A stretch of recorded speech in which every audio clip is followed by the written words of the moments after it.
ब्रह्मांड की हवाओं में झूमता फहराता हुआ निर्भीक और स्वाभिमानी तिरंगा, देश की एकता और अखंडता का ये महान प्रतीक जब अपने विजयी शंख से वंदे मातरम का नाद करता है तो दुनिया का हर देश इसके ओज, तेज और शौर्य के सामने नतमस्तक हो जाता है। हर हिंदुस्तानी ये जानता और मानता है कि अहिंसा वो चाहता है, मगर देश की आन बान और शान के लिए वो अपनी जान दे भी सकता है और जान ले भी सकता है। अशोक चक्र 26/11 के उन रणबांकुरे शहीदों को भावभीनी श्रद्धांजलि है जिन्होंने आतंकवादियों के हर मंसूबे को नेस्तानाबूद कर दिया, तबाह कर दिया। रण करते हैं, आजादी की शाम नहीं होने देंगे। रण करते हैं, आजादी की शाम नहीं होने देंगे। वीरों की वीर गति को बदनाम नहीं होने देंगे। जब तक तन में लहू की एक भी बूंद बाकी है, भारत मां का आंचल नीलाम नहीं होने देंगे। हिंदुस्तान जिंदाबाद! भारत माता की जय अम्बे!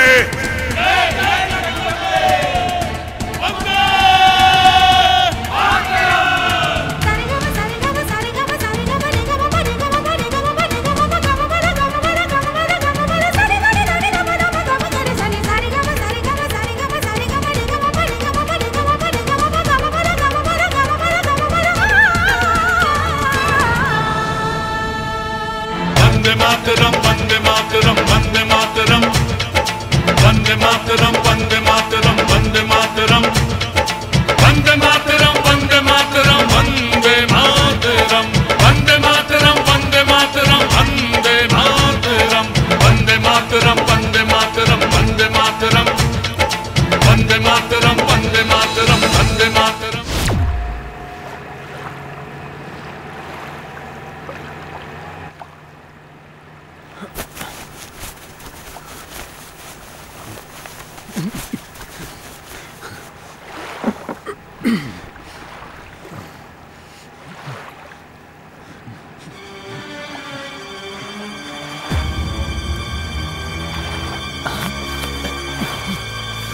लगता है सामने कोई जहाज है। ए, इसको अभी यहीं रोक!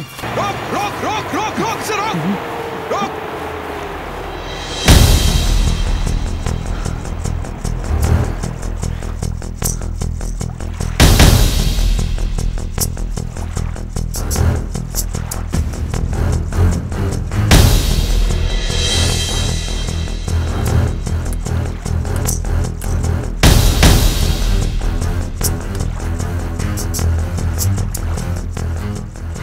मंजिल नजर आ गई।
जहाज रोक काफिर, जहाज रोक।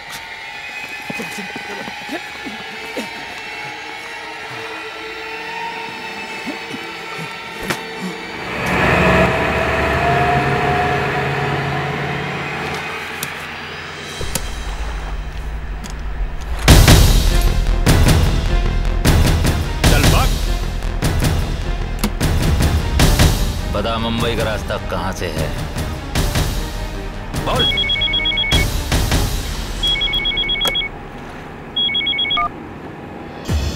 बोलो बच्चा लोग, वालेकुम अस्सलाम चाचा जान। कहाँ तक पहुँचे?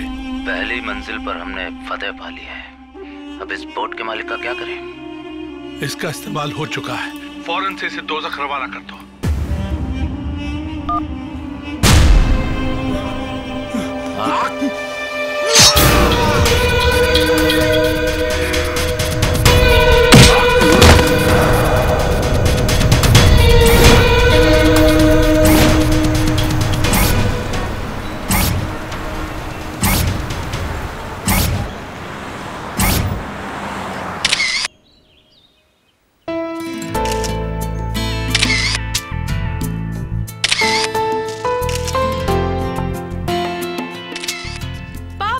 ये बेमौसम की फोटोग्राफी याद रहेगी।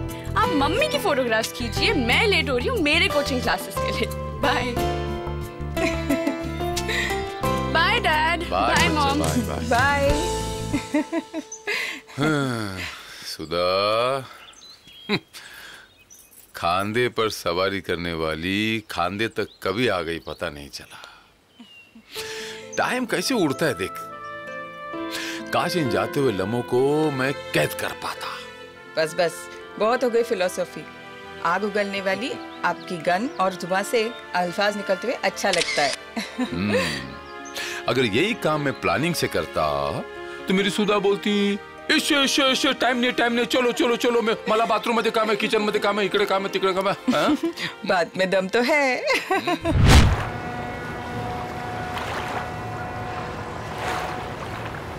आदाब चाचा जान। आदाब बरखुरदार, आदाब। जिहाद जिंदगानी का कितना सफर तय हो गया।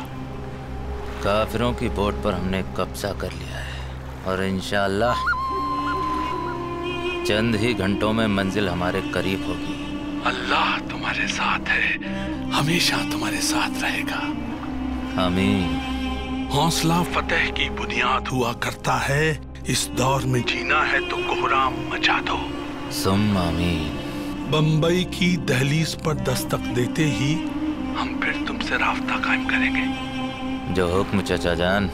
सनद रहे, होशियारी हमारे मिशन का उसूल है और मकसद जिहाद है। फी अमान अल्लाह। अल्लाह हाफिज।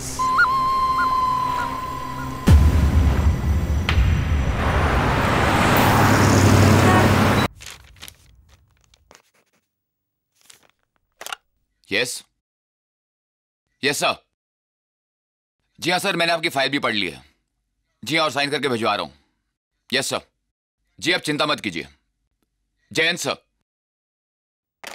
सिस्टम को अपना गुलाम समझ रखा है। हाँ साहब। क्या बात है तांबे, तुम्हारी शक्ल से ऐसा लग रहा है जैसे कोई नई टेंशन लाए हो। क्या बात है? हाँ साहब, वो नेता का जो लड़का है। हाँ वही, जिसकी गाड़ी से 3 लोग मारे गए और 2 लोग जख्मी हुए थे। देखो तांबे, जुर्म की जड़ों में सहायता का पानी मत डालो, वरना ये जुर्म एक दिन इतना बड़ा हो जाएगा कि तुम्हारे सामने बहुत बड़ी मुश्किल लेकर खड़ा हो जाएगा। कानून सबके लिए बराबर होता है। मीडिया को इन्फॉर्म करो और उसे अंदर डाल दो। और हाँ, सबसे कहना मुझे किसी तरह की बहस नहीं चाहिए। तुम जा सकते हो। ओके साहब।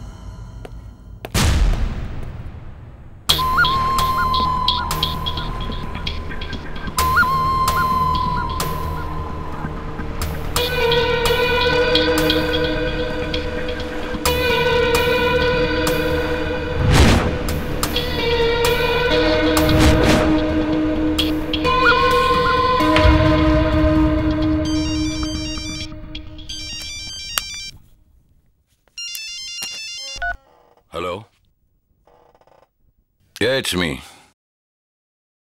हाँ मैंने कहा so. Now listen to me, listen to me. मैं वही करूंगा जो मेरा ज़मीर चाहेगा। ओके? ये ना आपको कुछ कहना है? You don't understand. मैं सच का साथ दूंगा sir. I will always. Now I will do exactly the way my conscious tells me. Okay? जी हाँ, मैं अपने ज़मीर का साथ दूंगा, सच का साथ दूंगा, और सिर्फ सच का साथ। ओके? एंड आई थिंक आप मुझे दोबारा फोन नहीं करेंगे। You will not call me back again. Thank you.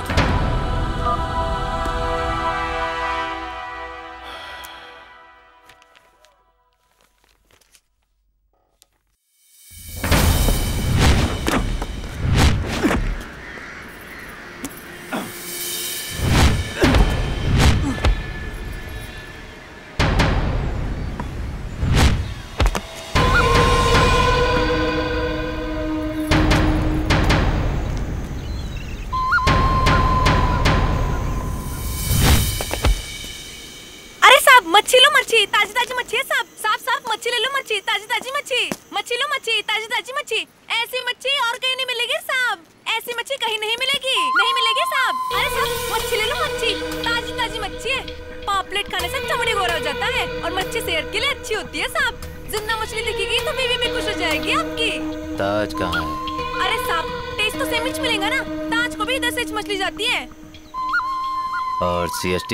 अरे साहब CST में 120 कैरेट मिलेगा। मैं 100 में देगी ना, फिर काइट को CST जाने का और CST और ताज जाने का रास्ता मैं बताएगी ना।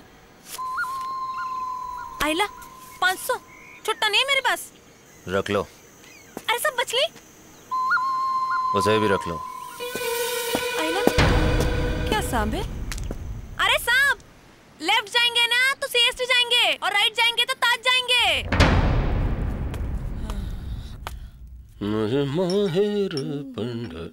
अरे माँ, हाँ? उसको क्यों उठा रही हो तुम? मैं हूं ना उठाने के लिए। ला मेरे पास दे। देखो ये कांच का है, अगर टूट गया तो मुसीबत होगी और इसको उठाते समय तेरे कमर में मोच आ गई तो बड़ी मुसीबत होगी। अरे बेटा, हाँ? अभी इन हाथों में बहुत ताकत बाकी है। हाँ? जब तक मैं तेरी बेटी का पति नहीं देख लेती, हाँ? खटिया नहीं पकड़ने वाली। अरे अभी अपने परपोतों को कंधे पे खिलाना बाकी है, समझा? देख देख तू सपने देखा, दिन में सपना देख। सपना देखने को कोई टैक्स नहीं लगता। शरीर कहीं का। ए माँ, एक बार रश्मि की शादी हो जाए ना, मैं बहुत निश्चिंत हो जाऊंगा। सही है बेटा।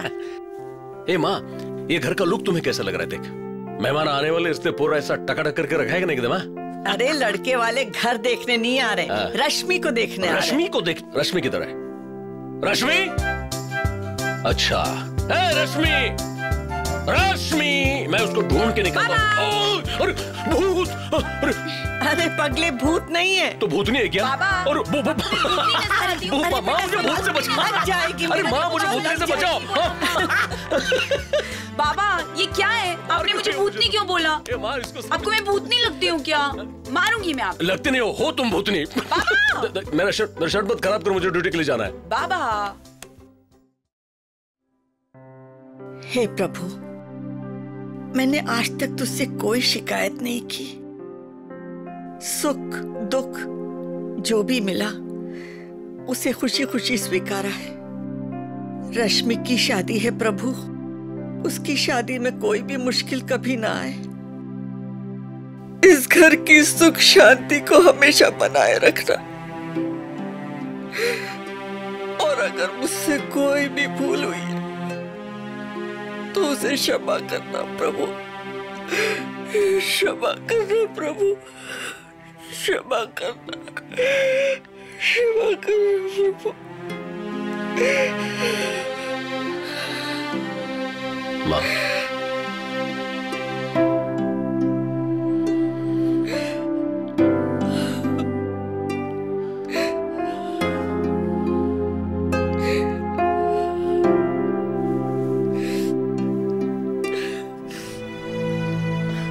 आंसू पूछ। ये समय आंखों से आंसू निकालने का नहीं है माँ।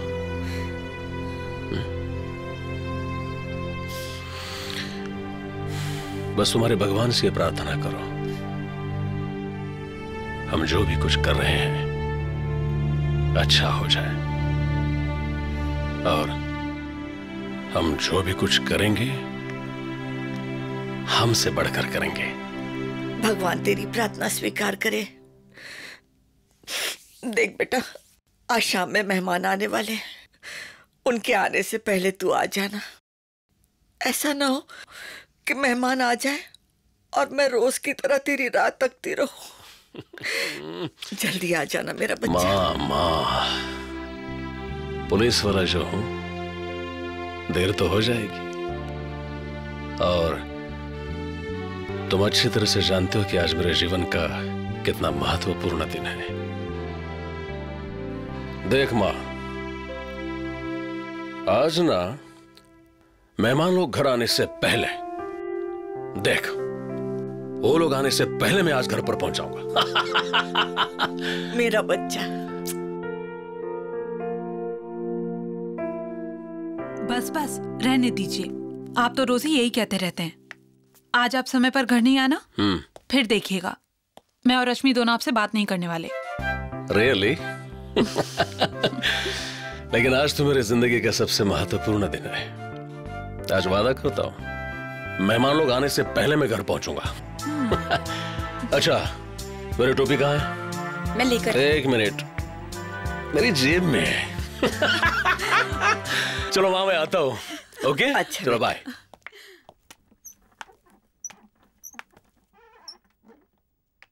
नमस्ते पिताजी।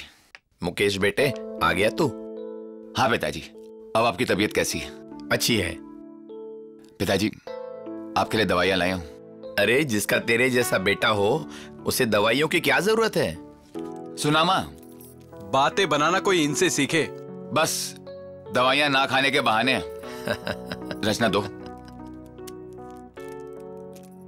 अभी लीजिए, अपने हाथों से आपको दवाई खिला रहा हूं। ये लीजिए।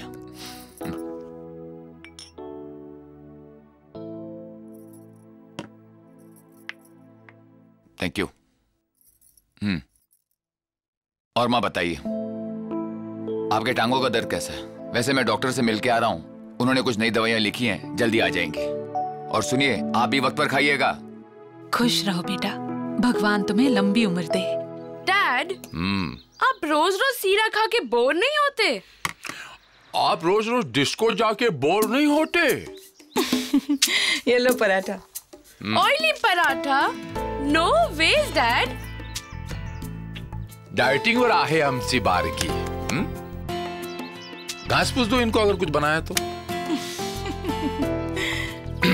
You are late. No dad, discipline आप ही से सीखा है। You're before time।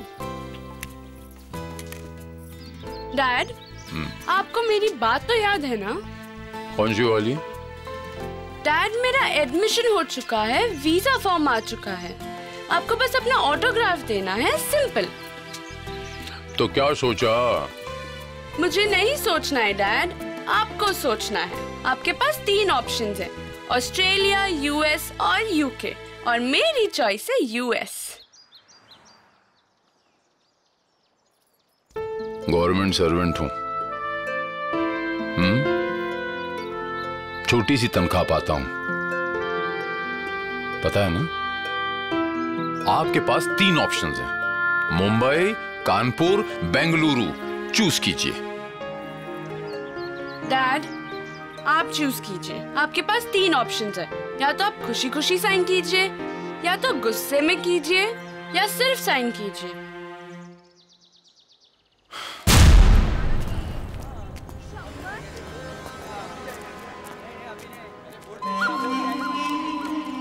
अस्सलाम वालेकुम चचा जान। वालेकुम अस्सलाम। बम्बई की सरजमीन पर मिशन की तरफ बढ़ते कदम मुबारक हो। आपको भी चचा जान। कैसा माहौल है वहाँ का? चारों तरफ अमन और शांति का माहौल है। अमन को बेचैनी में तब्दील कर दो, ताकि उन्हें इस बात का एहसास हो कि हमारा वजूद अभी जिंदा है। हुक्म की तामील होगी चचा जान। कुफ्फारों की सरजमी को लहूलुहान कर दो, हिंदुस्तान को दहला दो।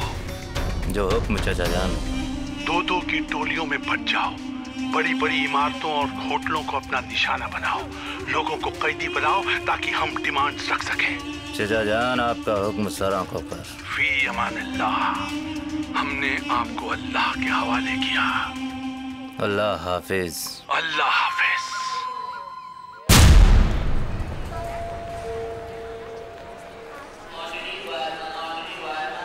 लाल बाग पे हम लोगों ने नाकाबंदी किया था और जोशी आ गया। कौन जोशी? अरे वही रे जिसको लाल बाग से तड़ीपार किया था। वो काड़िया? हाँ वही कालिया।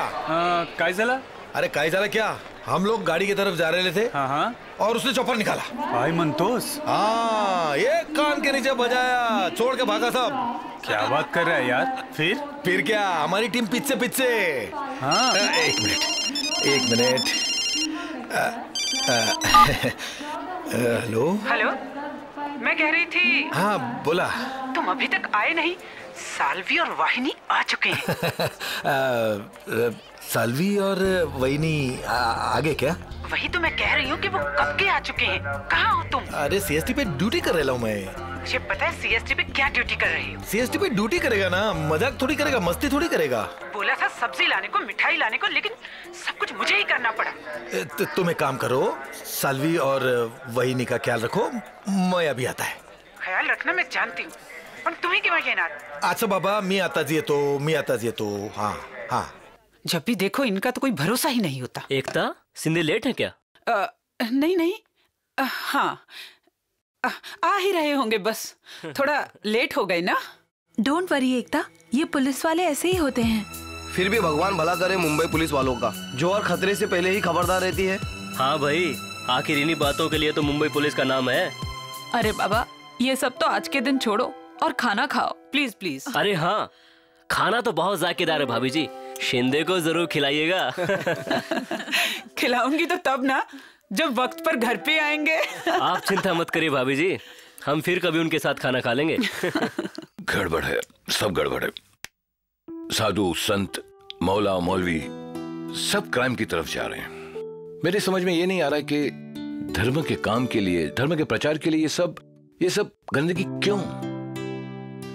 इतने बड़े बड़े नाम आए हैं, नाम सुनोगी ना तो होश छूट जाएंगे. ओहो, होश छूट नहीं जाएंगे, होश उड़ जाएंगे. कोई जरूरत नहीं हमें बताने की. काम के साथ अपने परिवार को समय देना, ये भी आपकी एक जिम्मेदारी है. फिर मुझसे कोई गड़बड़ हुई है? आपको याद भी है, आपको एक 11 साल की बेटी भी है जो बोर्डिंग स्कूल में पढ़ रही है. ये ऑफ कोर्स याद है मुझे. आपने मेल पढ़ा उसका? मेल? ठीक है, पढ़ लेते हैं, इसमें कौन सी बड़ी बात है. हमेशा के लिए आप मुझे भूल गए होंगे, मुझे पता है, बट डोंट वरी, मॉम है तुम्हारे पास याद दिलाने के लिए. पापा, मैंने भगवान से आपके लिए प्रार्थना की है कि आपका नाम सारी दुनिया में रोशन हो. ए डैड, आप मुझे लेने के लिए इस बार खुद आएंगे, ओके? या मैं खुद आऊंगा तुम्हें लेने के लिए. आई लव यू बेटा. वाह भाई, मजा आ गया. आज से पहले कभी सोचा था यहाँ बम्बई में खाना खाएंगे और जलाएंगे. वो कहावत सुनी है तुमने? जैसी सोच वैसे फरिश्ते. ये फरिश्तों की नहीं, काफिरों की बस्ती है.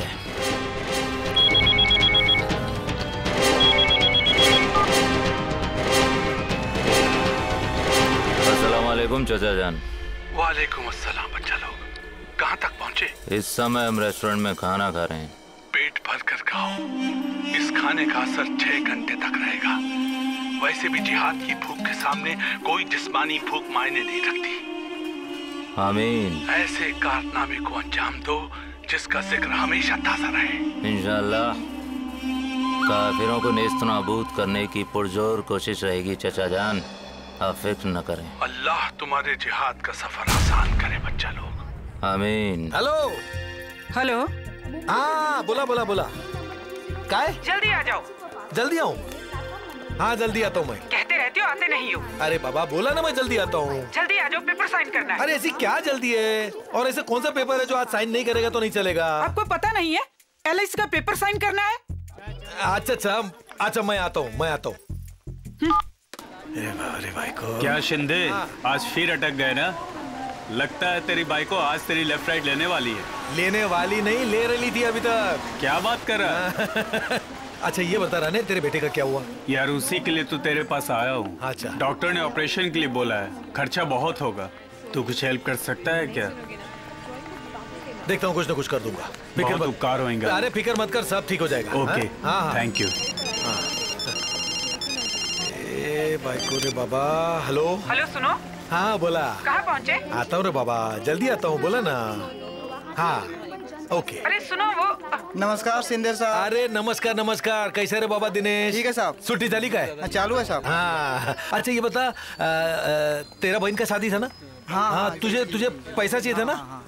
तो तेरे पैसे का बंदोबस्त हो गया है. घर पर पैसा रखेला है, वहीं से कभी भी जाके पैसा ले लेने. ठीक है सर. हाँ रुको.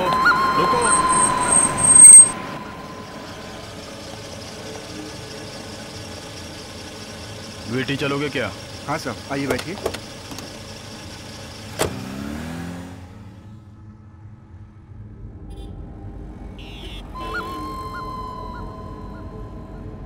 ये तो मुसलमान लगता है. लगता है आप लोग बाहर गांव से आए हैं. हाँ, तो क्या साहब, सबसे पहले हाजी अली बाबा के यहाँ हाजिरी देने जाना चाहिए था ना। पीरों के पीर हैं वो।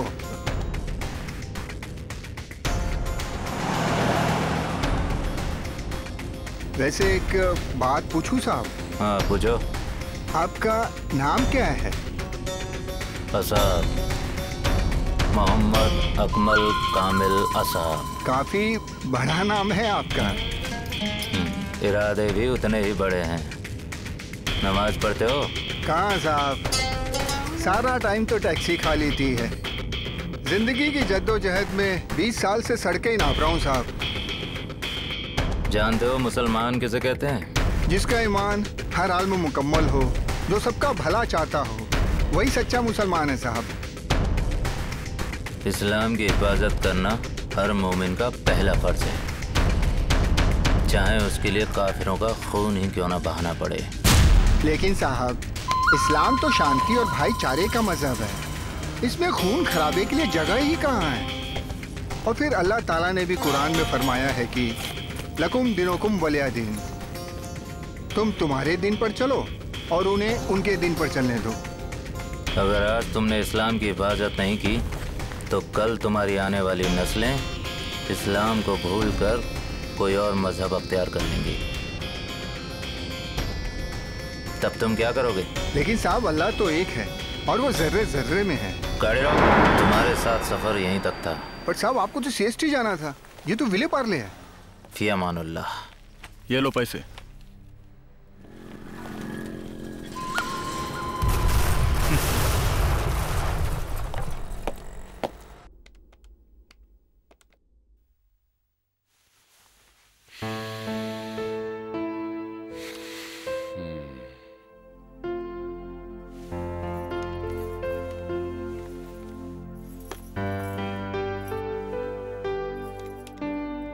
एक बात पूछूं?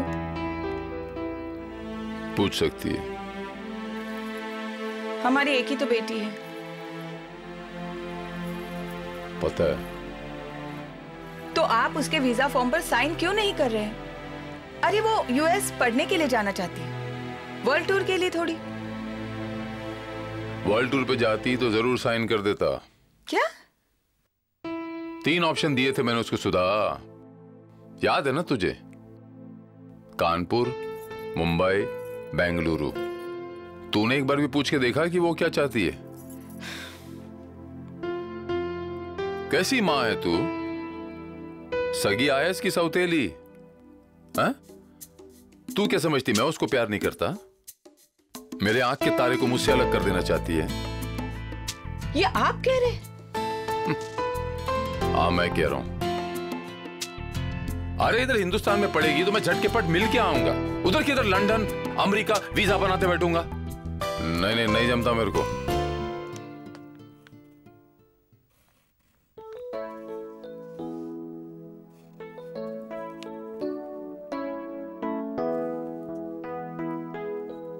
क्या क्या बना रहे हो? मैंने माउंटेन कहा था, फाउंटेन नहीं। लिसन, माउंटेन इस तरह बनाया जाता है। और फाउंटेन के पीछे क्या होता है? I mean, माउंटेन के पीछे क्या? माउंटेन के पीछे सन होता है। सन सन यानी क्या पता है? सूरज। ओफो, आज सूरज कहाँ से निकला है? क्यों? अपने बेटे को ड्राइंग सिखा रहे हो? आपको खुद को तो आता नहीं और इसे सिखा रहे हैं। Thank you very much, thank you very much. Oh my God, Dad! Is that you? I can't believe this. एक मिनट। कॉलेज के फॉर्म पे नकली सिग्नेचर किया, वीजा के फॉर्म पे नकली सिग्नेचर नहीं चलेगा। कबूल करो। किया? पुलिस की भाषा में इसको फॉर्जरी बोलते हैं। 420 के केस में अभी अंदर कर सकता हूं, अभी अंदर कर सकता हूं तेरे को। इससे नहीं चलेगा। खड़ा हो जा।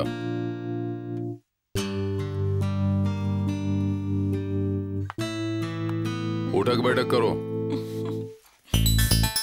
बस बस बस, बैठ जा।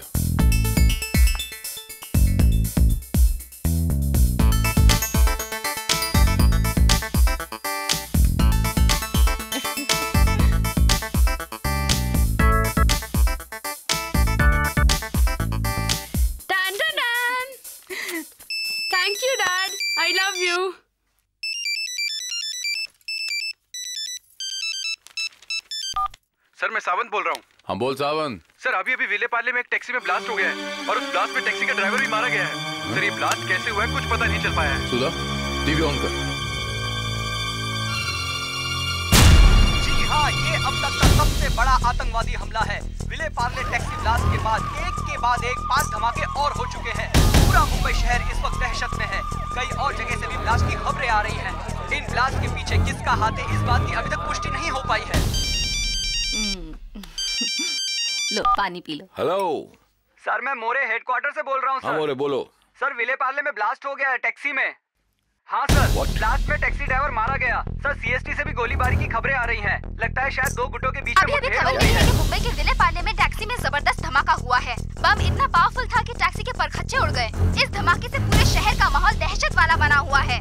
पुलिस मौका वारदात पर पहुंच चुकी है और ये पता लगाने की कोशिश कर रही है कि इतनी बड़ी मात्रा में बम विस्फोट सामग्री कहां से और कैसे लाई गई है। इस टैक्सी में बम विस्फोट तब हुआ जब ये एयरपोर्ट जा रही थी। अगर ये विस्फोट एयरपोर्ट के अंदर हुआ होता तो इस बात का पता लगाना मुश्किल था कि ये बम विस्फोट कितना खतरनाक हो सकता था। ये इतना शक्तिशाली था कि ड्राइवर की पहचान कर पाना मुश्किल है और इससे आसपास की गाड़ियों को भी नुकसान पहुंचा है। मुंबई की लोकल ट्रेन सीरीज ब्लास्ट की यादें अभी धुंधली भी नहीं हुई और अब ये टैक्सी लगता है एक बार फिर आतंकवादियों ने मुंबई के लोगों को सकते में डाल दिया है। साथ ही साथ प्रशासन के भी होश उड़ा दिए हैं। कैमरामैन नीतीश गुप्ता के साथ मैं प्रियंका सिंह, आज तक मुंबई। जी हाँ, इस वक्त पूरा मुंबई दहशत में है। मुंबई के कुछ इलाकों से गोलीबारी की खबरें आ रही हैं। मुंबई के कोलाबा में फायरिंग की खबरें हैं। माना जा रहा है कि 2 गुटों के बीच जबरदस्त फायरिंग हो रही है। इस गोलीबारी में एक शख्स घायल हो चुका है। हम आपको बता दें कि विले पार्ले में टैक्सी ब्लास्ट के बाद मुंबई के और इलाकों से भी इस तरह की खबरें आ रही हैं। एक के बाद एक धमाका। इन धमाकों के पीछे किसका हाथ है ये अभी कुछ पता नहीं। अभी खबर आई है कि कोलाबा में लियोपार्ड कैफे में आतंकवादियों ने अंधाधुंध फायरिंग की है। कोई नहीं जानता ये कहां से आए हैं, क्या चाहते हैं। पहले विले पार्ले में टैक्सी में ब्लास्ट और अब लियोपार्ड कैफे में इस तरह से फायरिंग का होना। इस वारदात के बाद मुंबई पुलिस पूरी तरह से हरकत में है। अब ये तो आने वाला वक्त ही बताएगा कि ये हादसा है या सोची समझी साजिश। चल बाहर निकल, जल्दी करता है। चल सीधा चल। अभी हमें खबर मिली है कि मुंबई पुलिस की गाड़ी ले जाने के बाद आतंकवादियों ने एक एकॉर्ड कार को हाईजैक कर लिया है और मरीन ड्राइव की ओर निकल पड़े। अब ये पूरी तरह साफ हो चुका है कि ये एक बहुत ही बड़ा आतंकवादी हमला है। इस वक्त पूरे मुंबई को हाई अलर्ट कर दिया गया है। चप्पे पर पुलिस तैनात कर दी गई है। आतंकवादियों के इस उत्पात ने पुलिस प्रशासन के होश उड़ा दिए हैं।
आप लोग जिहाद के सच्चे सिपाही हो बच्चा लोग, सच्चे सिपाही। आमीन सुम्मा आमीन, सुम्मा आमीन, सुम्मा आमीन। हमने अपना खूनी खेल शुरू कर दिया है चचा जान। हमने काफिरों की लाशों के अंबार लगा दिए। जिधर देखो हर तरफ कोहराम मचा है। आमीन। हमने काफिरों को मौत के हवाले कर दिया है। बच्चा लोग, अल्लाह तुम्हें असर देगा। तुम लोगों को जन्नत जरूर नसीब होगी। अच्छा एक काम करो, या तो किसी 5 स्टार होटल या किसी 7 स्टार होटल या फिर किसी हॉल या फिर किसी हेडक्वार्टर को अपना ठिकाना बनाओ। काफिरों पर रहम नहीं करना बच्चा लोग, नहीं तो कौम मुल्क और जिहाद के साथ गद्दारी होगी। बात समझ रहे हो ना?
पाकिस्तानी है। इंसानियत की जड़ों में नफरत का पानी देने वाली पाकिस्तान की आतंकी पाठशाला की अब पोल खुल चुकी है। पाकिस्तान ने आतंकी फैक्ट्री की जो खेप तबाही मचाने के लिए मुंबई भेजी थी, उसका कच्चा चिट्ठा खुलकर अब दुनिया के सामने आ चुका है और ये घिनौनी हरकत उसे इस बार सबूतों के साथ महंगी पड़ेगी।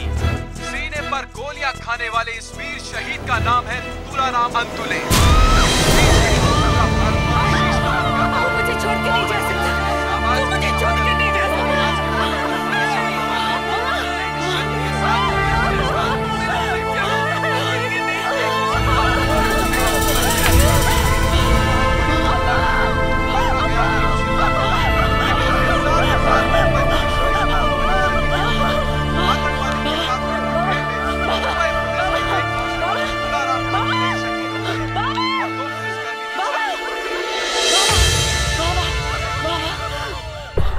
नकवी साहब आइए आइए।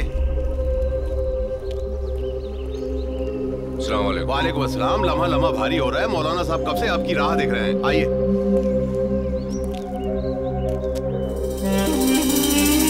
अस्सलाम वालेकुम। असाब क्या? कामिल अकमल असाब? मतलब इसका भी वही हश्र होगा। मर गया मरदूद, न फातिया न दरूद। कुफ्फारों की सरजमी पर आज तक हमने बहुत लहू बहाया है, बहुत लहू बहाया है, लेकिन मजाल है कि एक बार भी हमने उनको कोई जिंदा सबूत दिया हो। लेकिन इस बार हमारी तालीम में कुछ कमी रह गई है नकवी। नकवी साहब पता लगाइए कि ट्रेनिंग के दौरान मजहब व मिल्लत का, कुरान हदीस का, जलाले जिहाद का ऐसा कौन सा जज्बा रह गया जो इनकी नसों में पुर ना हो सका। यकीनन कहीं ना कहीं कुछ ना कुछ कोताही हुई है। मरदूद असाब अपने आप को काफिरों के हवाले करने से पहले ये कैसे भूल गया कि हिंदुस्तान में उसके मोमिन भाई बहनों के साथ हुई खून रेजी और असबतदारी का उसे हिसाब लेना है। अफसोस हो रहा है मुझे तेरी बदकिस्मती पर। तेरी हालत तो ऐसी हो गई है जैसे धोबी का कुत्ता, न घर का न घाट का। तेरी इन भपकियों से मुझे कोई फर्क नहीं पड़ेगा इंस्पेक्टर। तुझे कंधार वाला वो वाक्य तो याद है ना? पूरा मुल्क अपाहिज बना देखता रहा। कितने प्यार से मौलाना साहब को अफगानिस्तान लेकर आए और हमारे हवाले कर दिया। हमें सिर्फ एक मौका चाहिए, सिर्फ एक मौका, और तुम्हारे हिंदुस्तान के टुकड़े टुकड़े कर देंगे हम। दुनिया के नक्शे से नामो निशान तक मिटा देंगे हिंदुस्तान के लिए अगर एक भी लफ्ज निकाला तो जबान खींच लूंगा। अरे तेरे हिंदुस्तान की तो मैं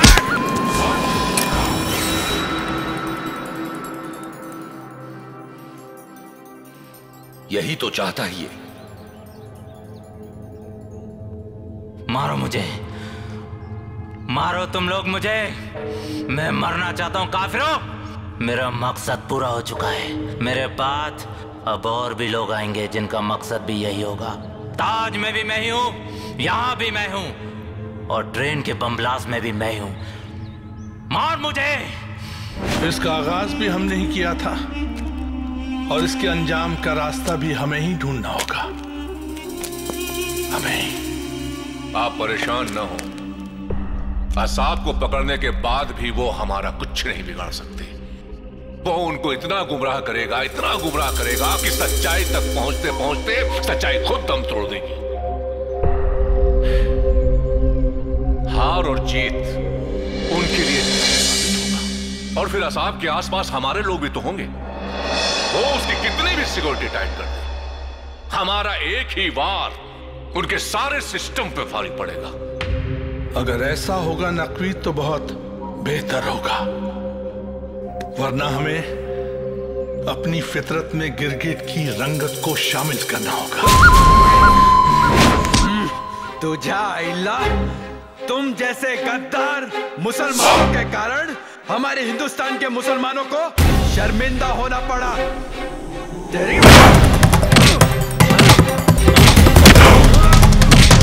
हम तो मददगार हैं, कौम की मोहब्बत के मददगार।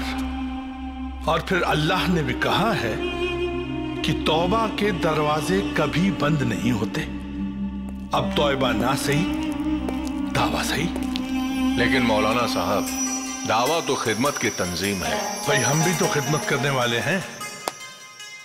एक काम करो नकवी, इससे पहले कि इंटरनेशनल मीडिया असाव के गांव की तरफ कूच करे, तुम वहां पर जाकर सारे सबूतों को तबाह कर दो, बर्बाद कर दो, इससे पहले कि वो हमारे गले की हड्डी बन जाए। ये काम आज ही हो जाएगा मौलाना साहब। और एक काम की जरूरत है जी, हमारे सारे ट्रेनिंग कैंप्स को बंद करवा दिया जाए और वहां पे जितने भी तैयार नौजवान हैं सबको हटवा दिया जाए। अब वो तौबा का काम नहीं करेंगे, दावा का काम करेंगे। और हाँ, हिंदुस्तानी मीडिया आजकल हमारे खिलाफ आग उगल रहा है, चप्पे चप्पे पर तलाशी हो रही है और हमारे खिलाफ नफरत का बाजार बहुत गर्म है। हमारे खरीदे हुए हिंदुस्तानी बाहर निकलने का रिस्क नहीं ले सकते, इसीलिए ये मूवमेंट को हमको और तेज करना पड़ेगा, और तेज। तेरी तो बता साले, बता। इसे कहते हैं हराम की मौत। मैं आपका इशारा समझ गया। आपका सबब मिशन मुंबई से है। हाँ, कमबख्त जन्नत और दोज़ख के बीच में लटक गया है और हमारे सर पर डाल गया है कांटों का ताज। मुझे तो ऐसा लगता है कि शहीदी का दर्जा उसके जहन में ठीक तरह से उतरा ही नहीं है। कुफ्फारों के हाथों में जिंदा लाश बनकर वो लम्हा लम्हा मरेगा, कतरा कतरा मरेगा।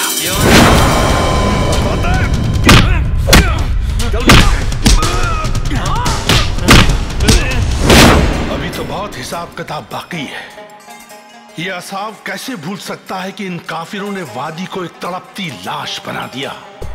और ये गुजरात का नंगा नाच, गुजरात का नंगा नाच हमारी आबरू के साथ और हमारी माँ बहनों की इज्जत को तार तार किया गया। ये असाव कैसे नजरअंदाज कर सकता है?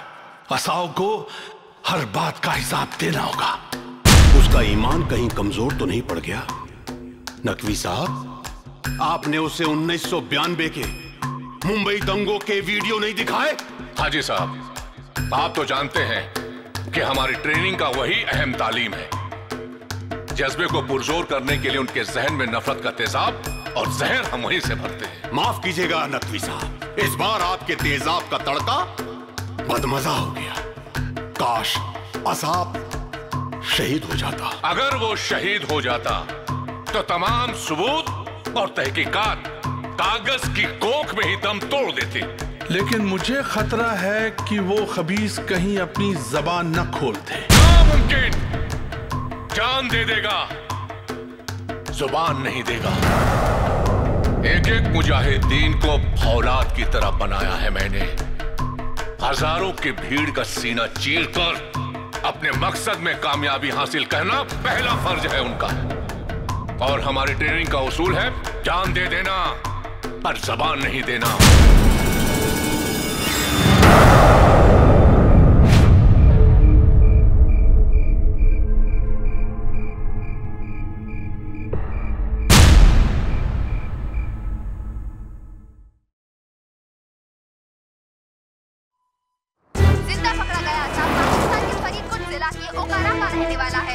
पूरा नाम आमिल अकमल अताब है। जी हाँ, पैसों के लिए बना फिदाई नार्को टेस्ट में उतर रहा है एक सच और हमले में होने वाले षड्यंत्र के खोल रहा है एक राज।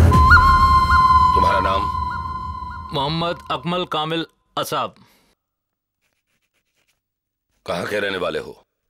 फरीदपुर तहसील का रहने वाला हूँ। किसने भेजा? चचा ने भेजा है हमें। कहाँ से आए हो? लाहौर से, तहसील फरीदकोट। चचा ने तुम्हें लाहौर से यहाँ क्यों भेजा? लोगों को मारने के लिए। बोला जब तक जान में जाने मारो। कितने लोगों को मारा? नहीं पता साहब, बस जब तक जान में जान थी मारते गए।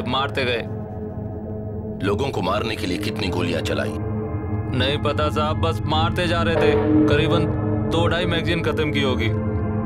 2-2.5 मैगजीन? पर तुमने लोगों को क्यों मारा? अरे उन्होंने बोला था तुम्हें जन्नत मिलेगी, मारते जाओ, बस मारते जा रहे थे वो। और साहब उन्होंने बोला था जिहाद है, हम सब जिहाद पे निकले थे। इस पूरे हमले के खुलासे में एक नाम सामने आया है। जी हाँ, असाब के आतंकवादी काका का नाम है चाचा। उसने ही भेजा था असाब को निर्दोष पर गोलियां बरसाने के लिए।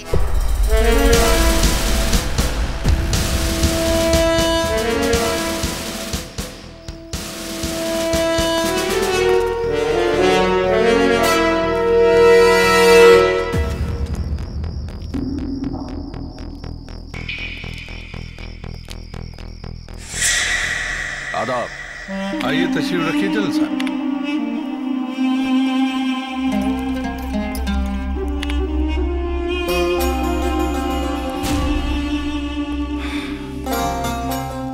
आपकी पेशानी का पसीना आपकी बेचैनी बता रहा जनरल साहब। सही पहचाना आपने मौलाना साहब। दरअसल वक्त का मिजाज बदलता जा रहा है। हालात का ऊंट किस करवट बैठेगा कोई नहीं बता सकता। लिहाजा आपकी बेचैनी आपको यहाँ खींच लाई। आपके आने की वजह जान सकते हैं? इस वक्त हम पर इंटरनेशनल हुकूमतों का दबाव बढ़ता जा रहा है, इसलिए हम चाहते हैं कि माजरत चाहूंगा जनाब। आप क्या चाहते हैं ये हम अच्छी तरह से जानते हैं जनरल साहब। आप यहाँ पर हमारी गिरफ्तारी की दावत देने आए हैं। आप समझते हैं कि हमारी गिरफ्तारी से आपका कद बढ़ जाएगा और हम बौने बनकर अपनी रुसवाई का तमाशा देखेंगे। मौलाना साहब, आपकी हिफाजत हमारी जिम्मेदारी है, लेकिन ये मत भूलिए आपका वजूद हमारे दम से जिंदा है। माशाअल्लाह, माशाअल्लाह। हमारा वजूद इनकी वजह से जिंदा है। हमारी हिफाजत आप करते हैं। जब तक हमारे जाबाज वादियों में शोले उगलते रहे, जिंदाबाद और मुर्दाबाद के नारे लगाते रहे, चीखने चिल्लाने की आवाज आपकी कान में गूंजती रही, तब तक आप इंटरनेशनल मीडिया के सामने कश्मीर की शांति की बात करते रहे। जैसे ही वहां इलेक्शन हुआ, आपके माथे की शिकन बदल गई। जैसे जैसे हिंदुस्तान में खून खराबे में इजाफा होता रहा, वैसे वैसे आपकी वर्दी में चार चांद लगते थे। नकवी साहब दुरुस्त फरमा रहे हैं। ये जज्बाती बनने का वक्त नहीं है नकवी साहब। आप क्या समझते हैं ये ट्रेनिंग कैंप लगवाने से, कुछ लोगों को जज्बाती बनाने से, उन्हें सरहद पार भिजवाने से, चंद बम ब्लास्ट करने से, मासूम लोगों की जान लेने से आप हम पर एहसान कर रहे हैं? ये मत भूलिए आप हमारी पनाह में जीते हैं और पनपते भी हैं। और वैसे भी बेपनाह झूठ का नाजायज फायदा उठाना अच्छा नहीं है। जिस दिन हमारा साया आपके सर से उठ गया, उस दिन सर छुपाने के लिए भी आपको जगह नहीं रहेगी। माशाअल्लाह नकवी, माशाअल्लाह। लहजे का करिश्मा है या आवाज का जादू। वो बात भी कह जाए और मेरा दिल भी दुखे ना। वाह मौलाना, वाह वाह वाह। जनाब, जिस मोहब्बत से आप मखमल में लपेट कर जूतों का इस्तेमाल कर रहे हैं, उससे आपकी नीयत का अंदाजा लगाना मुश्किल तो नहीं है। हम भी आपकी नीयत को बखूबी जानते हैं, लेकिन हमें आपकी नीयत पे शक है और आपकी यही बेचैनी आपको हमारे दहलीज पे खींच लाई है। बजा फरमाया जनाब। छोटी सी बात है कि एक हमाम में हम सब नंगे हैं। अगर जनाब को लगता है कि हमारे दामन दागदार हैं तो माफ कीजिएगा, आप भी कोई दूध के धुले नहीं। समझाना चाहता हूं, आपकी बेचैनी का सबब बस इतना सा है कि हमारा एक सिपाही पकड़ा गया। बातों में कड़वाहट जरूर है, लेकिन बजा फरमाया। दरअसल में इनके गले में एक हड्डी फंस गई है, हड्डी जो ना तो उगलते बनती है ना निकलते बनती है। तो गालिबन इन्होंने सोचा कि चलो अजहर महमूद से जोर आजमाइश की जाए, है ना?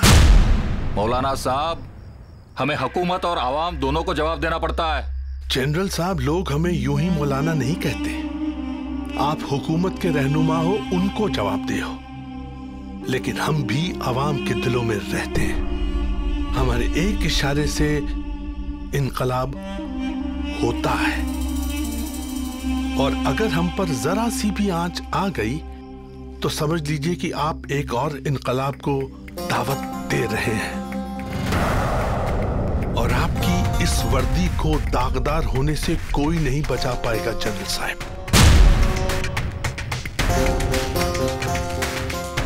आपको जो भी करना है आप बड़े इत्मीनान से कर सकते हैं, और जो हमको करना होगा हम करेंगे। हमारी नमाज का वक्त हो गया है। अल्लाह हाफिज।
जब मैं उठकर देखा, चारों तरफ लाशें पड़ी थी। ये ब्लू कलर की टी शर्ट, बैग और हाथ में बंदूक लेकर जा रहा था। क्यों मारा मेरे अब्बू को? बताओ, क्यों मारा मेरे अम्मी को?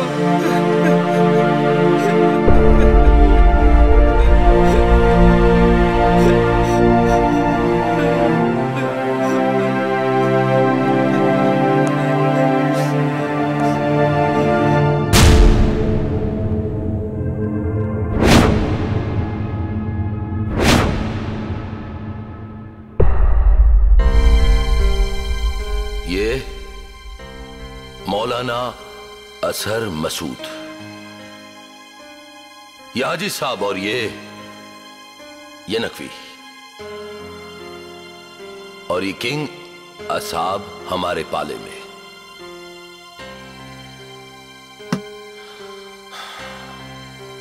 बाजी पलट चुकी है। अब इस बाजी में हर तरफ से हार सिर्फ हमारी है। बादशाह यानी असाब को बचाना हमारी जिम्मेदारी है, और यहां से कदम पीछे हटाना यह हमारी कमजोरी। इसका मतलब असाब को हिफाजत से रखना ये हमारी उन्हें शय, और उसे सच उगलवा लेना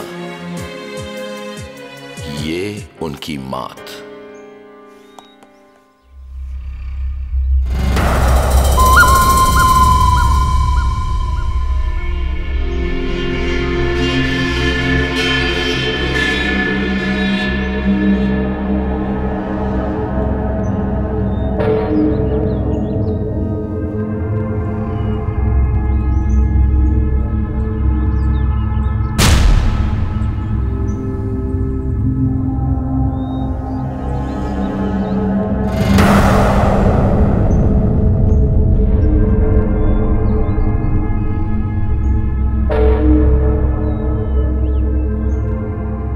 चेहरे के भाव देखकर तो यह लगता है कि तुझे पता चल गया है कि यह खत कहां से आया है और क्यों आया है। यह वही खत है जो तूने अपनी वालदा को लिखा था, तेरी मां को लिखा था। क्या हुआ मेरी मां को? यह तो तुझे तेरा आका, वो चचा ही बता पाएगा, जिसका तू नाम तक नहीं जानता। चचा, चचा। दरअसल में उसी चचा का असल पूरा नाम है मौलाना असर मसूद। वही तेरा चाचा तुझे बताएगा कि तेरी मां कहां है, क्या हुआ है तेरी मां को। यह खत वापस आया है। अब उस पते पर कोई नहीं रहता। यह गलत है। क्या सही है और क्या गलत, यही तो तू समझ नहीं पाया और यहां तक आ गया। वालिद मोहम्मद आमिर इमाम, मां नूरी ताई, गांव फरीदपुर, जिला ओकारा, पंजाब, पाकिस्तान। यही पता लिखा था ना तुमने? यही तो मेरा पता है। पर अब सब लापता है। अब उस पते पर तुम्हारा कोई नहीं रहता। तुम्हारे खत से पहले मीडिया के जरिए यह खबर न्यूज वालों ने साफ शब्दों में बता दी थी। तुम्हारे चचा और पाकिस्तानी हुकूमत ने तुमसे जुड़े सारे सबूत साफ कर दिए हैं ताकि हम उन्हें यह साबित न कर सके कि तुम एक पाकिस्तानी हो। मैं पाकिस्तानी हूं। मेरे अब्बा पाकिस्तान के उसी फरीदकोट में दही पुड़ी का खोमचा लगाते हैं। पर अफसोस, अब उस पते पर कोई नहीं रहता और पाकिस्तानी हुकूमत ने भी तुम्हें सिरे से झुठला दिया है। अब देते रहो अपने पाकिस्तानी होने की सफाई, पेश करते रहो सबूत, पर कोई नहीं मानेगा कि तुम एक पाकिस्तानी हो, क्योंकि सारी दुनिया के लिए अब तुम एक ऐसा बदनुमा दाग बन चुके हो जो दाग पाकिस्तानी हुकूमत अपने दामन पर कभी भी नहीं लगने देगा। और शायद यही वजह रही होगी कि पाकिस्तानी हुकूमत ने वहां से तुम्हारी पूरी फैमिली को गायब कर दिया। मुझे मेरी मां से बात करनी है। बहुत प्यार करती है मेरी मां मुझसे। मेरी जरा सी तकलीफ में बेचैन हो जाती है। मां मां ही होती है, चाहे वो तेरी हो या मेरी। उन सैकड़ों बेगुनाह लोगों, बच्चों, औरतों जिनकी तुमने जान ली, उनकी माओं की कराहती हुई चीखें और आभरी बद्दुआएं क्या तुम्हें माफ कर पाएगी? उन बेवा हुई बहनें, माएं, बच्चों की कराहती हुई तकलीफें सुनकर भी क्या तुम चैन से सो पाओगे? जानना चाहते हो, जिस वेटी स्टेशन पर तुमने लाशों के अंबार लगा दिए, उनमें से मरने वाले सबसे ज्यादा मुसलमान थे। कैसा मुसलमान है रे तू? क्या जवाब देगा? क्या जवाब देगा तू अल्लाह को? कयामत के वक्त अल्लाह तुझे पूछेगा नहीं कि उस तेरे चाचा के कहने पर तूने सैकड़ों बेगुनाह लोगों का कत्ल क्यों किया, जान क्यों ली? लेकिन यही तो जिहाद है, और जिहाद अल्लाह की राह में होता है। जिहाद क्या है उसका मतलब तू समझता है? जिन सैकड़ों लोगों का तूने बेरहमी से कत्ल कर दिया, क्या वो इस्लाम के लिए खतरा थे? ना, इस्लाम के लिए सबसे बड़ा खतरा तो आज तू है। जिहाद तुझ पर लागू होना चाहिए, फांसी की सजा तुझे लगनी चाहिए। तुम जैसे चंद लोगों की वजह से आज इस्लाम खतरे में आ गया है, पर तुम जैसे चंद लोगों की वजह से आज अमन और शांति का पैगाम देने वाला ये पाक मजहब शक के दायरे में आकर खड़ा हो गया है। हर कोई सच्चे मुसलमान को आज शक की निगाह से देखा जाता है, आतंकवादी की नजर से देखा जाता है। हर कोई सच्चा मुसलमान अपनी असली पहचान बताने से डरता है। आखिर क्यों? क्योंकि तुम्हारे चचा, हाजी साहब और नकवी जैसे आतंक के चंद ठेकेदारों ने इस्लाम को अपने बाप की बपोती बना रखा है। अरे कुरान तो ये साफ कहता है, लकूम दिनोकुम वलियादन, तुम तुम्हारे दीन पर चलो और उन्हें उनके दीन पर चलने दो।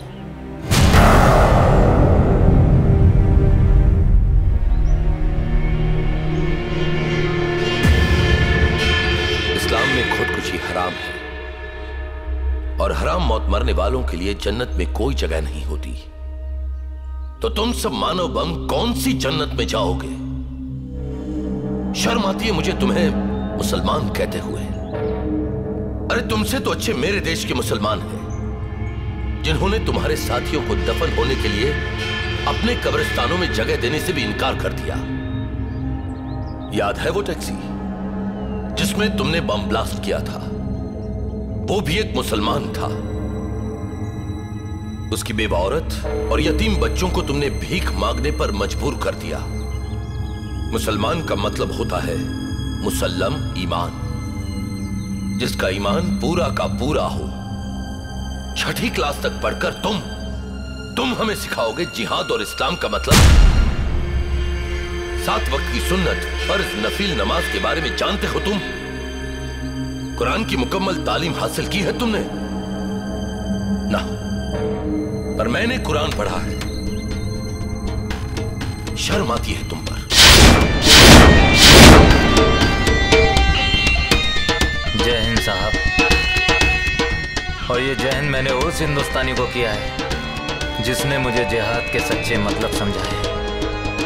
काश जिहाद का ये मतलब मैं पहले समझ गया होता।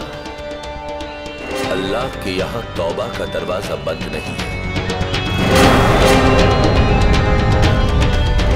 साहब, अब मैं आपको इस हमले से जुड़ी एक सच्चाई बताऊंगा। इस साजिश की शुरुआत पाकिस्तान से हुई थी।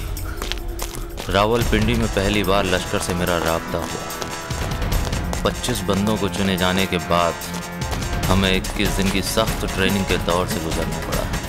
जिस तरह एक सिपाही को जंग पे जाने से पहले की तरबियत दी जाती है, ठीक उसी तरह इस ट्रेनिंग में हमें जिस्मानी तौर से मजबूत बनाया गया।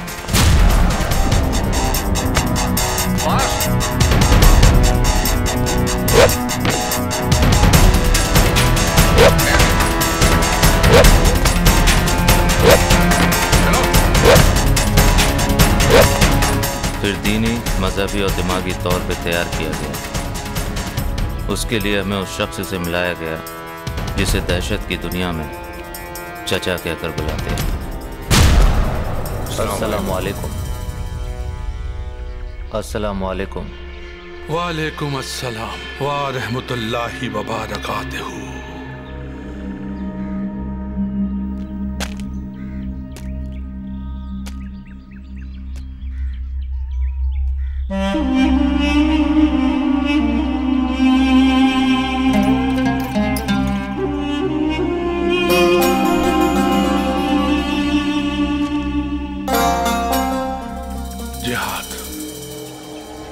जिहाद एक रूहानी जज्बा है। अल्लाह की राह में उठा हुआ एक कदम जिहाद है, रूहानी जिहाद। जब जब भी हम मुसलमानों पर आफत आई है, जब जब भी हमारी कौम पर कहर बरपा है, जब जब हमारा इस्लाम खतरे में आया है, तब तब हमने जिहाद किया है। हमारी कौम ने जिहाद किया है। जिहाद।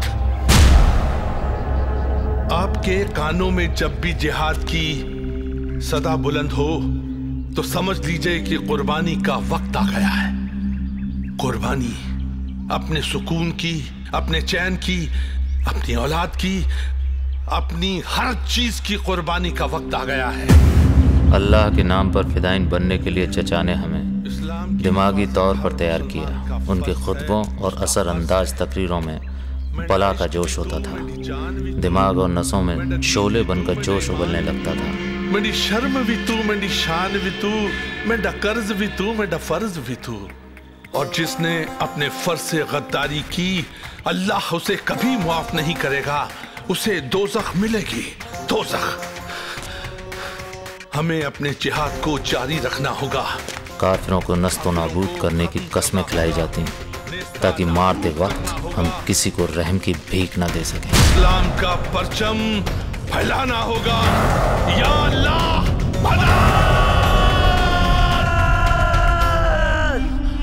आप लोग तशरीफ ले जाइए।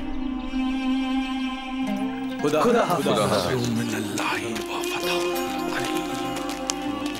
मौलाना साहब, मौलाना साहब, जिहाद के मायने तो कोई आपसे सीखे। माशाअल्लाह, माशाअल्लाह। जिहाद से पाक कोई जज्बा नहीं है नकवी साहब। जिहाद का मतलब हर कदम अल्लाह की राह पर चलेगा, अल्लाह की राह पर। या अल्लाह मदद। उसके बाद हमें दूसरे दौर की हथियारों की ट्रेनिंग से गुजरना पड़ा, जो बहुत सख्त जान थी। इस दौरान जदीद दौर के विलायती हथियारों के इस्तेमाल की बारीकी से जानकारी दी जाती। हमारे ट्रेनर्स हमें कैंप में ले जाते, जिसके तहत AK-47, ग्रेनेड्स, उजी गन, पिस्टल और रिवॉल्वरों को चलाने की ट्रेनिंग देते। इस ट्रेनिंग का जिम्मा नकवी साहब का था। और इसे रॉकेट लॉन्चर कहते हैं। बड़ी से बड़ी बिल्डिंगें उड़ा देती है 1 मिनट के अंदर। इसके सामने कोई टिक नहीं सकता। इसको इस तरह पकड़ने का और लगाओ ये, और इसके बाद यहां से ट्रिगर दबा दो।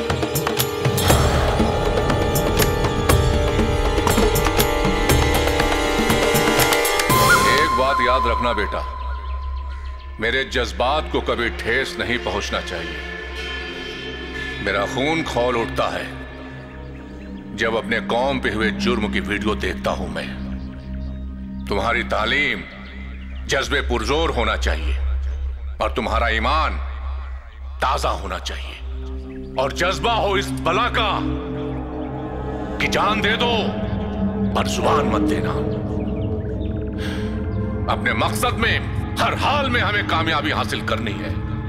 हिंदुस्तान की सिक्योरिटी की तमाम कमजोरियां हमने आप लोगों को बता दी है। हम उम्मीद करते हैं कि आप लोगों का एक वार उनके सारे सिस्टम पे भारी पड़ेगा। हमारा काम वतन से मोहब्बत है, जिहाद है, और अल्लाह की राह में की गई कोशिश कभी बेकार नहीं जाती, कभी बेकार नहीं जाती।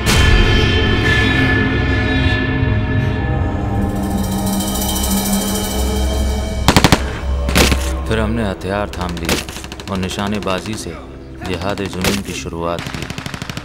अब सिर्फ हमारा एक ही मकसद था, काफिरों को जहन्नुम रसीद करना। ट्रेनिंग के दौरान कई मर्तबा हुकूमत के फौजी हुक्मरानों का आना जाना होता था, जो वक्त वक्त पर हमारे ट्रेनर से हमारी तैयारी का जायज़ा लेने आते थे और उन्हें ये भरोसा दिलाते थे कि हुकूमत उनके साथ है। दरअसल हुकूमत की शहपरी चचा और नकवी साहब ये ट्रेनिंग कैंप चलाते हैं, जिसकी जवाबदारी उनका जिम्मा है। इसी बुनियाद पर बीच बीच में तंजीम से जुड़े लोगों को हुकूमत को जवाब देना पड़ता है। इनकी मुलाकातों का मकसद आपसी तालमेल को अंजाम देना था।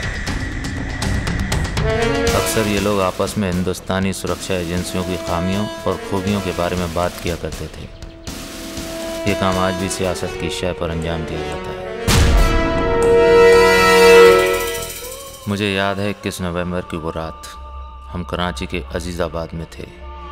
चचा ने हम सबको रात की नमाज अदा कराई, फिर सब ने मिलकर अल्लाह की बारगाह में कामयाबी की दुआएं की। उसके बाद चचा ने हमें सफ़र का आखिरी खुतबा दिया।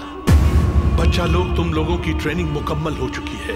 अब वक्त आ गया है जिस दिन के लिए हमने लम्हा लम्हा शिद्दत से इंतजार किया है। अब हमें इस्लाम की फतेह की तरफ रुख करना है, अल्लाह की सच्ची इबादत की तरफ रुख करना है। कल एक नई सुबह होगी। ये मिशन एक बदला है, बदला मशक्कत है, जद्दोजहद है, जिहाद है।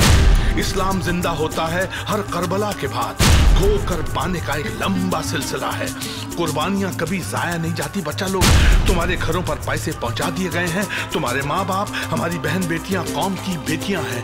अल्लाह उनकी हिफाजत करेगा, अल्लाह उन्हें हौसला देगा और हमें हमारे मकसद में कामयाबी। काफिरों ने जो नश्तर हमारे सीने में चुभोए हैं, उनकी तीस शूल बनकर हमारे सुकून को दरम भरम कर रही है। और ये सुकून उसी दिन हासिल होगा जिस दिन तुम हिंदुस्तान में अपना मकसद में कामयाबी हासिल कर लोगे। नाराए तकबीर, अल्लाहु अकबर, नाराए तकबीर, अल्लाहु अकबर, अल्लाहु अकबर, अल्लाहु अकबर। अब हम 10 फिदाइनों का सिर्फ एक ही मकसद था, जब तक जान में जान है मारते जाओ। हमने मुंबई में घुसते ही तबाही मचा दी। ये अब तक का सबसे बड़ा आतंकवादी हमला है। जी हाँ, टैक्सी ब्लास्ट के बाद आतंकवादियों ने लियोपोल्ड कैफे और ओबरे होटल में भी खुलेआम फायरिंग की है। जी हाँ, आतंकवादी निर्दोषों पर अंधाधुंध गोलियां चला रहे हैं। आप सुन सकते हैं गोलियों की आवाज जो इस वक्त ट्राइडेंट होटल के अंदर से आ रही है। पूरे मुंबई में अफरा तफरी का माहौल है। इस वक्त हर इंसान ये सोच रहा है कि आखिर क्या हो गया है। हर आदमी अपने टीवी सेट्स के सामने बैठा हुआ है। जिस तरीके से एक के बाद एक हादसे हो रहे हैं, जाहिर है कि ये एक सोची समझी साजिश है। नरीमन हाउस, ट्राइडेंट होटल और ताज से लगातार फायरिंग की आवाजें आ रही हैं। जी हाँ, 2 आतंकवादी ही अभी तक नजर आए हैं। इन आतंकवादियों के पास भारी मात्रा में गोला बारूद है और ये लगातार उत्पात मचाए हुए हैं। इतना बड़ा फिदाइन हमला हिंदुस्तान में आज तक कभी नहीं हुआ। इस हमले से इस वक्त पूरा देश सत्ते में है।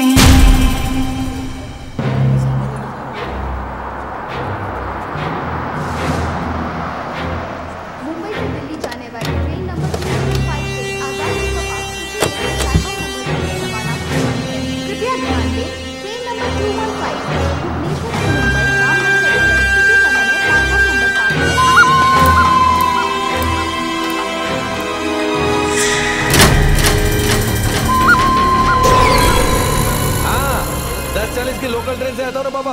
हाँ सलाम साहब। अरे कैसे रे बाबा यादव? बस ठीक है, सब ठीक है, सब बढ़िया। इलाहाबाद से कब आए? 4 दिन हो गया साहब। अच्छा अच्छा, घर बार भी बच्चे सब बढ़िया है साहब, आपका आशीर्वाद।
मुझे लगता है कि ये टैक्सी वाला जरूर मोमिन होगा। क्या हालत हुई होगी।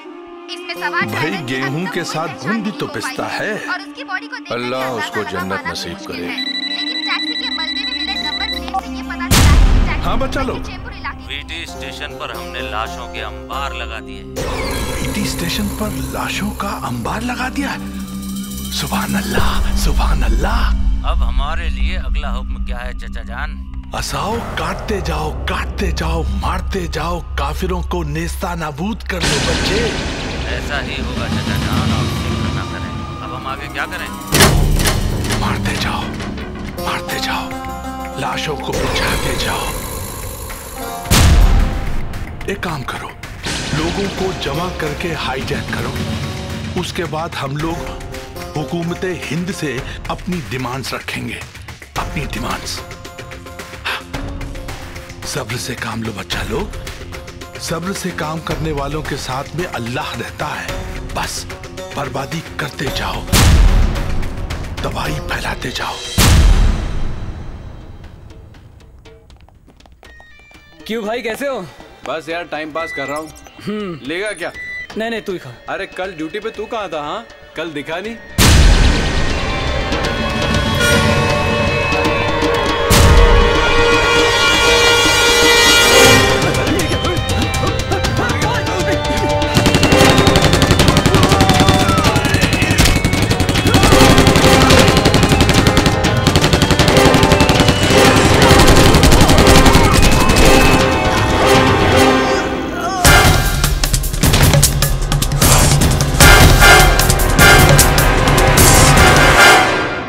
बहुत लेट हो रहा है, चलो तुम लोग चलो।